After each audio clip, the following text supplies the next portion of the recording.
A gynecologist for sleeplessness and grief spiraling into drinking. When you suppress too much, then it comes out like that. So you always need to talk. I don't believe in therapists, but I believe in friends. You should have 4 or 5 friends who you can really talk it out. Because when Papa passed away, they said go to a therapist. Okay, I don't believe in therapists, I believe in friends. So chances are your friend says one wrong thing at the wrong moment with the best intentions in the world, and the grief slips even further. And it's not because they don't love you, it's because they were never trained to hold something like this. And belief has nothing to do with it.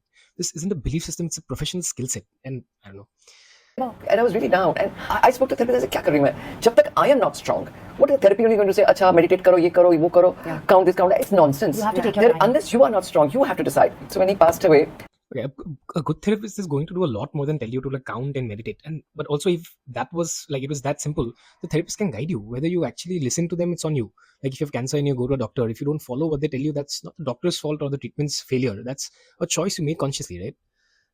for a month, I could not sleep. And I got into drinking. I used to start drinking.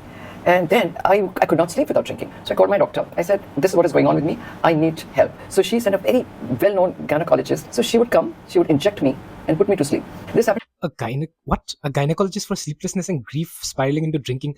So a specialist for the reproductive system was the answer here, but a specialist for the actual organ this was happening in the brain wasn't even considered.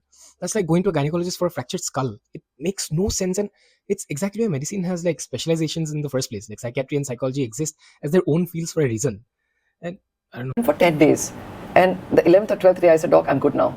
Okay, so Mrs. Kapoor is allowed to grieve however she wants to, and losing your husband is not something that I get to have an opinion on. But I don't believe in therapists and I believe in friends isn't a private grief story anymore the second it's said as advice on camera to millions of people, especially when you come from a position of influence.